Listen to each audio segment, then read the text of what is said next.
আলাইকুম রহমতুল্লাহ তাআলা ওয়া বারাকাতুহু।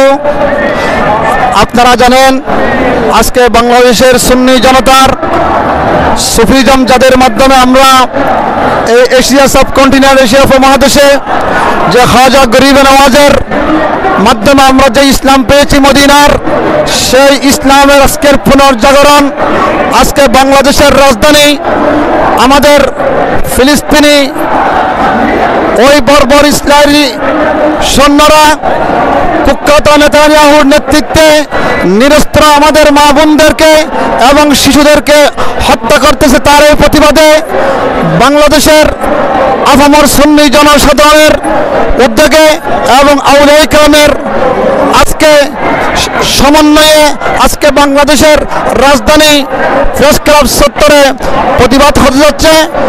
বাংলাদেশের আফামর সুন্নি জনসাধারণ এর মধ্যে প্রেস ক্লাব চত্বরে আপনারা জানেন যারা নবী বিদ্বেষী তারা কাল থেকেই বিভিন্ন টাল বাহানা শুরু করে দিয়েছেন। প্রথমে সৌরদ উদ্যান, এরপর গোলাপবাগ, এরপর প্রেস ক্লাব চত্বর, কিন্তু কোনো বাধাই সুন্নিদেরকে দমিয়ে রাখতে পারে নাই। ইনশাআল্লাহ কিয়ামত পর্যন্ত এই সুন্নিদেরকে, এই আল্লাহর ওলিদেরকে, নবীর গোলামদেরকে কোনদিন দমায় রাখতে পারবে না ইনশাআল্লাহ।